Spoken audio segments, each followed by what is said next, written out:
Hello बेटा, एक और प्रॉब्लम वैसी ही है पिछली वीडियो जैसी। If it is given in the problem that sale is its given 3,60,000, cost of goods sold is not given, gross profit rate is 20% of cost of goods sold. अगर यही question है, इसी को अगर डायरेक्ट करना हो तो कॉस्ट ऑफ गुड्स सोल्ड की वैल्यू निकालनी हो या कॉस्ट ऑफ गुड्स सोल्ड की वैल्यू निकालनी हो तो उसके लिए ग्रॉस प्रॉफिट चाहिए। तो gross profit is equal to sale into rate upon 100 plus rate.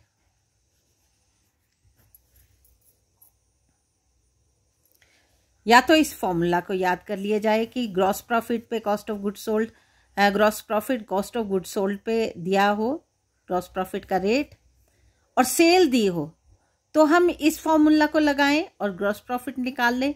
लेकिन अगर इसके पीछे लॉजिक ढूंढे तो मैं आपको करके दिखाती हूं।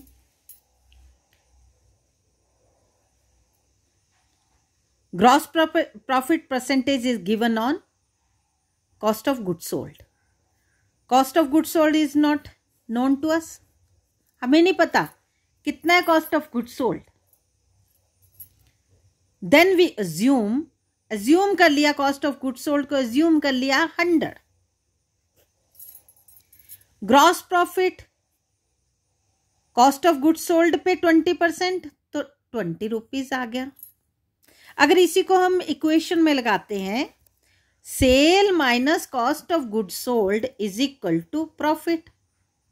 कॉस्ट ऑफ गुड्स सोल्ड की ये वैल्यू लगा दी जो एज्यूम किया था, और उस पे जो हमने प्रॉफिट निकाला था 20%, तो 20 रुपीज लगा दिया।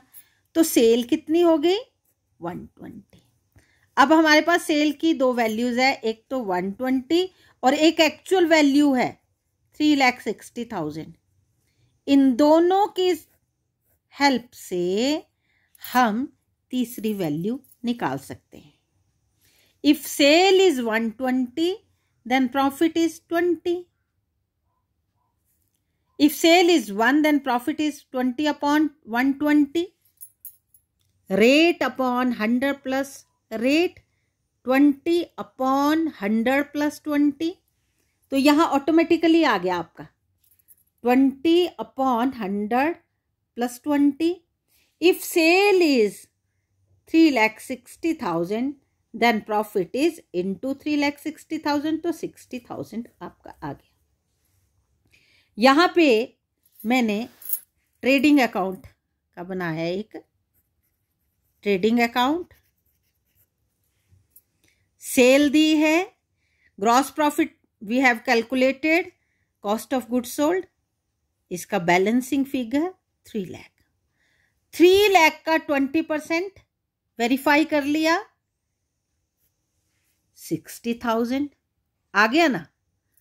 और अगर आपको लगता है कि इस जो ये इक्वेशन लगाई है इसी से हमने cost of goods sold calculate करनी है, तो मैं यहां पे करती हूं, if sale is 120 then cost of goods sold is equal to 100. If sale is 120, cost of goods sold 100 upon 120. If sale is 3,60,000, then cost of goods sold is equal to into 3,60,000. इसको काटेंगे 1 2 3 4 and 5। 3 1 2 3 4 5।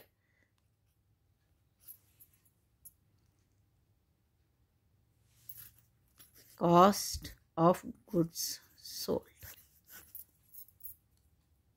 अब लग गया होगा पता कि ये formula हमने क्यों लगाया, इसके पीछे ये लॉजिक है। ये इक्वेशन में हमने जो एज्यूम की थी वैल्यू उस वैल्यू पे ही हमने प्रॉफिट कैलकुलेट किया 20 रुपीज़ का। तो सेल हमने उसी 100 पे सेल जो हमने निकाली, इसी 100 पे, इस जो हमने एज्यूम किया था उसी पे अगर 100 कॉस्ट ऑफ गुड्स सोल्ड है, 20 रुपी उस पे प्रॉफिट है, तो सेल कितनी होगी? 120 होगी। तो ये जो लगा ना 20/120 यही है ये प्रॉफिट, और 120 पे हमने ये प्रॉफिट अर्न किया। 120 सेल थी तो प्रॉफिट हमने 20 रुपीज़ अर्न किया। फिर हमने उसको इक्वेशन में लगा लिया।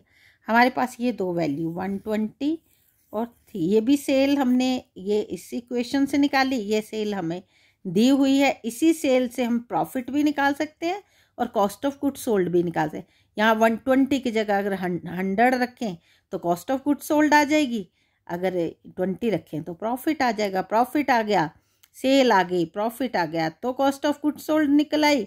सेल है, कॉस्ट ऑफ गुड्स सोल्ड हमने ये जो कैलकुलेट की 3 लाख, तो हमारा ग्रॉस प्रॉफिट आ गया। और इसी कॉस्ट ऑफ गुड्स सोल्ड पे डायरेक्ट हम 20% लगाएं तो 60,000।